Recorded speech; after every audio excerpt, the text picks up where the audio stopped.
ترکی اور قطر کی ثالثی میں پاکستان اور افغان طالبان کے درمیان مذاکرات ختم۔ استنبول مذاکرات میں پاکستان اور افغان رجیم جنگ بندی کے تسلسل پر متفق ہو گئے۔ ترک وزارت خارجہ کا اعلامیہ جاری۔ اعلامیے کے مطابق فریقین نے مانیٹرنگ اور توثیقی نظام قائم کرنے پر اتفاق کیا۔ یہ نظام امن کے تسلسل کو یقینی بنائے گا۔ اس کے علاوہ معاہدے کی خلاف ورزی کرنے والے فریق پر جرمانہ بھی عائد ہوگا۔ مذاکرات کا اگلا دور 6 نومبر سے استنبول میں ہوگا۔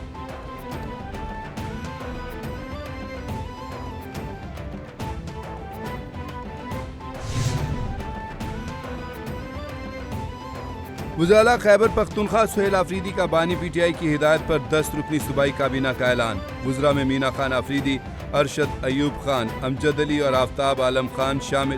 فضل شکور خان، خلیق الرحمان، ریاض خان، سید فخر جہاں، عاقب اللہ خان اور فیصل خان بھی شامل۔ مشیران میں مزمل اسلم اور تاج محمد شامل ہیں۔ نئی کابینہ آج گورنر ہاؤس میں حلف اٹھائے گی۔ گورنر فیصل کریم کنڈی نے وزیر اعلیٰ کی بھیجی گئی سمری پر دستخط کر دیے۔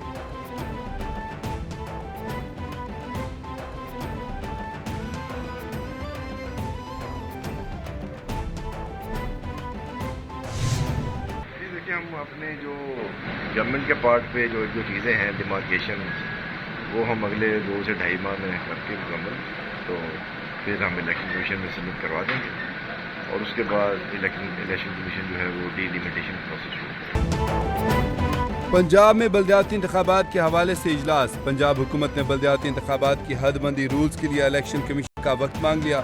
ذرائع کے مطابق جنوری 2026 تک حد بندی رولز کی تکمیل کا وقت مانگا ہے۔ چیف سیکرٹری اور بلدیات نے موقف دیا۔ پنجاب بڑا صوبہ ہے، حد بندی رولز 4 ہفتوں میں نہیں ہو سکتی۔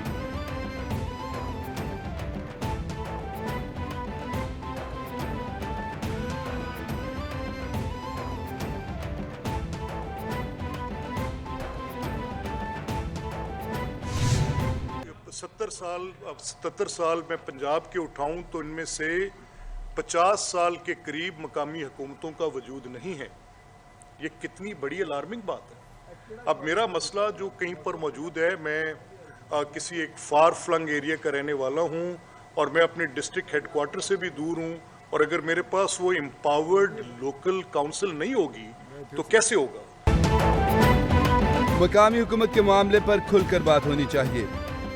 ایک ایسی ترمیم ہونی چاہیے جو لازمی قرار دے کہ مقررہ وقت میں مقامی حکومت کے انتخابات ہوں، کسی بھی جماعت کی حکومت ہو، مقامی حکومت کو تحفظ حاصل ہو۔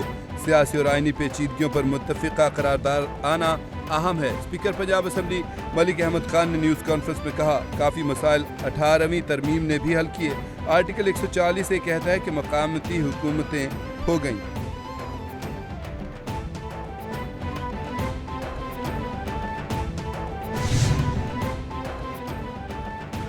پاکستان خصوصاً خیبر پختونخوا کو دہشت گردوں اور ان کے سرپرستوں سے پاک کر دیا جائے گا۔ ہم کے خواہاں ہیں مگر سرحد پار سے دہشت گردی قبول نہیں۔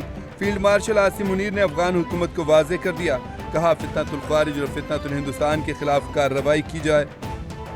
افغان حکومت انہیں سپورٹ کر رہی ہے۔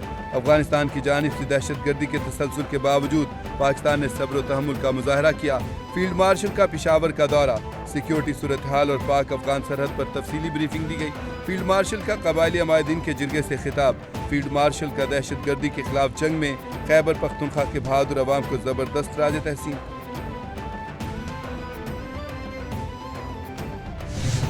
پاکستان اسٹارٹ اپ فنڈ کو لانچ کرنے کا مقصد صرف یہی ہے کہ ہمارے جو نوجوان ینگ بچے ہیں، آپ ساروں کے لیے، کہ آپ کو اگر کوئی آئیڈیا آتا ہے، ایسا آئیڈیا جو کہ ایک پوٹینشیل سلوشن ہے آج کی دنیا میں کسی بھی پرابلم کا، تو وہ آئیڈیا جو ہے اس کو ہم کس طرح سے آگے بڑھا کے کمرشلائز کر سکتے ہیں اور آپ کے آئیڈیا کو مینیفیسٹ کر سکتے ہیں into real products that are based on solving real life solutions. Pakistan کا آئی ٹی شعبہ تیزی سے ترقی کر رہا ہے۔ کہا جا رہا تھا کہ پاکستان ڈیفالٹ کے دہانے پر کھڑا ہے۔ ڈیفالٹ تو دور کی بات، ملک کی معیشت مثبت ہوئی ہے۔ پاکستان کو معاشی میدان میں نہیں، سفارتی میدان میں بھی بڑی کامیابی ملی۔ وفاق کی وزیر آئی ٹی شیزہ فاطمہ نے تقریب سے خطاب میں کہا، پاکستان سٹارٹ اپ پروگرام سے نوجوان اپنے آئیڈیاز کو عملی جامہ پہنا سکیں گے۔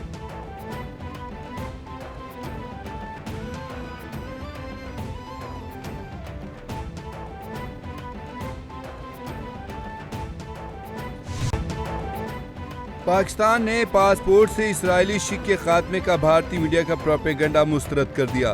بھارتی چینل نے دعویٰ کیا کہ پاکستانی پاسپورٹ سے اسرائیل کے لیے ناقابل استعمال کی شک ختم کر دی گئی۔ بھارت پروپیگنڈے کو پاکستانی وزارت خارجہ نے بے نقاب کرتے ہوئے کہا، پاکستانی پاسپورٹ میں ایسی کوئی تبدیلی نہیں کی گئی۔ پاسپورٹ میں اسرائیل کے لیے ناقابل استعمال کی شک بدستور برقرار ہے۔ نئے پاسپورٹ میں اب والد کے ساتھ والدہ کا نام بھی درج ہوگا۔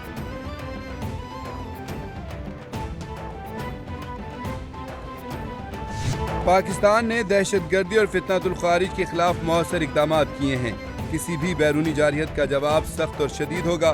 پاک فوج دفاع وطن کے لیے پرعزم ہے۔ DGISPR کی ایبٹ آباد میں مختلف جامعات کے اساتذہ اور طلباء سے نشست کے دوران خصوصی گفتگو، ملکی سیکیورٹی صورتحال، مارکہ حق سمیت اہم موضوعات پر تبادلہ خیال کیا۔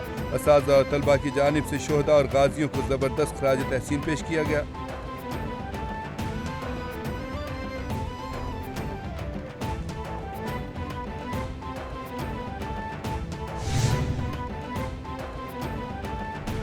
جس کی ملکیت اسی کا قبضہ، Punjab protection of ownership immovable property ordinance 2025 منظور۔ ضمیر کا مقدمہ اب برسوں نہیں چلے گا۔ ڈسپیوٹ ریزولیشن کمیٹیاں قائم۔ ہر قبضہ کیس کا فیصلہ ڈسپیوٹ ریزولیشن کمیٹی کے ذریعے صرف 90 دن میں ہوگا۔ ڈسپیوٹ ریزولیشن کمیٹی کے فیصلے کی اپیل ہائی کورٹ کے ریٹائرڈ جج کی سربراہی میں قائم خصوصی ٹریبیونل سنے گا۔ وزیر پنجاب مریم نواز کہتی ہیں کہ پنجاب میں اب کوئی کسی کی زمین نہیں چھینے گا۔ ریاست ہر کمزور کے ساتھ کھڑی ہے۔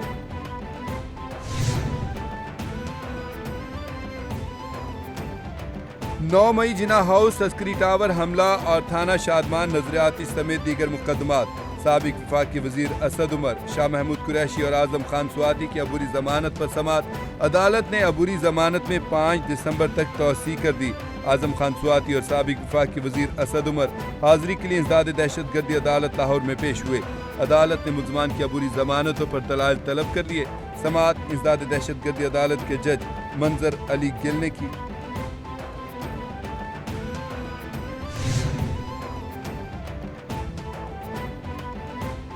اسلام آباد ATC میں PTI رہنماؤں کے خلاف سنجانی جلسہ کیس پر درج مقدمات کی سماعت۔ عدالت نے MNA زین قریشی کے ناقابل ضمانت وارنٹ گرفتاری جاری کر دیے۔ زین قریشی عرس میں شامل ہیں لیکن عدالت میں پیش نہیں ہو رہے۔ ATC جج طاہر عباس سپرا کا اظہار برہمی، کہا قریشی صاحب ایک کام کریں، یا درباروں پر بیٹھ کر تعویذ دیں یا مکمل سیاست کر لیں۔ عدالت نے سابق اپوزیشن لیڈر عمر ایوب اور زرتاج گل کے خلاف اشتہاری کی کارروائی کا آغاز کر دیا۔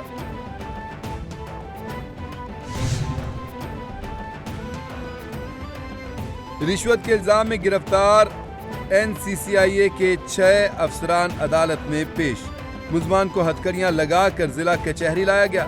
ملزمان کی جانب سے رانا معروف ایڈوکیٹ اور فاروق باجوہ ایڈوکیٹ عدالت میں پیش۔ NCCIA کے گرفتار افسران کے خلاف آمدن سے زائد اثاثوں کی تحقیقات بھی شروع۔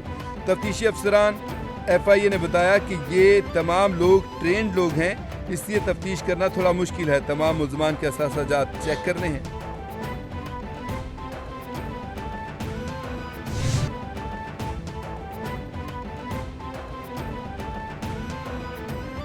عمرہ ویزا پالیسی میں اہم تبدیلی۔ سعودی عرب کی حکومت نے نئی پالیسی کا اعلان کر دیا۔ سعودی عرب کی وزارت حج و عمرہ نے عمرہ ویزے ملنے کے 1 ماہ کے اندر سفر لازمی قرار دے دیا۔ ویزا اجرا کے 30 دن کے اندر سعودی عرب داخل نہ ہونے پر ویزا خود بخود منسوخ ہو جائے گا۔ نئے قانون کے تحت ویزا ملنے کے بعد سعودی عرب میں داخل ہونے سے قبل کی مدت 3 ماہ سے گھٹا کر 1 ماہ کر دی گئی۔ نئے ضوابط آئندہ ہفتے سے نافذ ہوں گے۔ اسموگ کی شدت میں خطرناک حد تک اضافہ۔ لاہور بدستور دنیا کے آلودہ ترین شہروں میں سر فہرست۔ Air quality index 483 record. مختلف علاقوں میں فضائی آلودگی کی شرح 750 سے بھی تجاوز کر گئی۔ CRP آفس کے اطراف آلودگی کی شرح 764۔ Iqbal town 692۔ Power zone head office میں 626 ریکارڈ۔ ماڈل ٹاؤن میں 607، شادمان میں 597 اور سول سیکریٹریٹ میں 596 ریکارڈ کی گئی۔ ماہرین کی ماسک کا استعمال یقینی بنانے کی ہدایت۔